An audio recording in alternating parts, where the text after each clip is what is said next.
ഇന്ന് എനിക്ക് നിങ്ങളോട് പറയാനുള്ളതൊരു സംഭവ കഥയാണ്.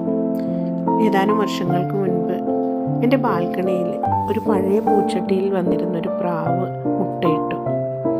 തുണികൾ ഉണക്കാൻ സ്ഥിരമായി ഉപയോഗിക്കുന്ന ബാൽക്കണി ആയിരുന്നിട്ടും അതിനെ ശല്യപ്പെടുത്താതിരിക്കാൻ ഞാൻ പ്രത്യേകം ശ്രദ്ധിച്ചിരുന്നു. എങ്കിലും എപ്പോഴും ഞാൻ അതിനെ നിരീക്ഷിച്ചുകൊണ്ടേയിരുന്നു. ഇര തേടാൻ പോലും പോവാതെ ആ അമ്മ പക്ഷി എപ്പോഴും മുട്ടയ്ക്ക് മുകളിൽ തന്നെ ഉണ്ടായിരുന്നു.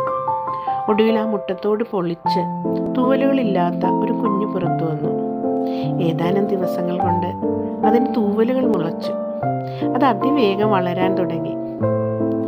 അങ്ങനെ ഇരിക്കെ ഒരു ദിവസം രാവിലെ ബാൽക്കണിയിൽ നിന്ന് വലിയൊരു കരച്ചിൽ കേട്ടു. ഓടിച്ചെന്ന് ഞാൻ കണ്ടത് വളരെ സങ്കടകരമായൊരു കാഴ്ചയായിരുന്നു. അമ്മ പ്രാവിൻ്റെ ചുണ്ടിനുള്ളിൽ കുഞ്ഞിൻ്റെ കാൽ കുടുങ്ങിക്കിടക്കുന്നു. അമ്മ അതിനെ ക്രൂരമായി കടിച്ചു പിടിച്ചിരിക്കുന്നത് പോലെയാണ് തോന്നിയത്. ആ കുഞ്ഞ് വേദന കൊണ്ട് പിടഞ്ഞ് തൻ്റെ ചെറിയ ചിറകുകൾ മുകളിലേക്കും താഴേക്കും അടിച്ചുകൊണ്ടിരുന്നു. ഇത് 1-2 ദിവസം തുടർന്നു. ഒടുവിൽ സഹികെട്ട് അമ്മ പ്രാവിൻ്റെ ഈ ക്രൂരതയ്ക്കൊരു അറുതി വരുത്താൻ ഉറപ്പിച്ച് ഞാൻ ബാൽക്കണിയിലേക്ക് ചെന്നു.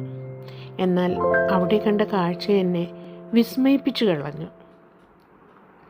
അമ്മ നൽകിയ ആ വേദനയിൽ നിന്ന് രക്ഷപ്പെടാൻ തൻ്റെ സർവ്വശക്തിയും സംഭരിച്ച് കുതിച്ച ആ കുഞ്ഞ് ഒടുവിൽ സ്വയം പറക്കാൻ തുടങ്ങിയിരിക്കുന്നു. അപ്പോഴാണ് എനിക്ക് കാര്യം മനസ്സിലായത്. അമ്മപ്രാവ് തൻ്റെ കുഞ്ഞിനെ പറക്കാൻ പഠിപ്പിക്കുകയായിരുന്നു. പറക്കാൻ ആവശ്യമായ ആ ഒരു പേശീബലം കൈവരിക്കാൻ അതിനെ സഹായിക്കുകയായിരുന്നു. നമ്മുടെ ജീവിതത്തിലും പല വേദനാജനകമായ അനുഭവങ്ങളിലൂടെയും നാം കടന്നു പോകാറുണ്ട്.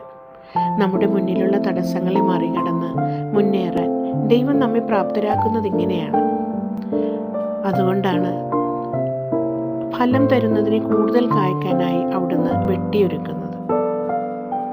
ചിലപ്പോഴൊക്കെ ദൈവത്തിൻ്റെ ഈ ഒരുക്കൽ നമുക്ക് വളരെ കൈപ്പേറിയതായി തോന്നാറുണ്ട്.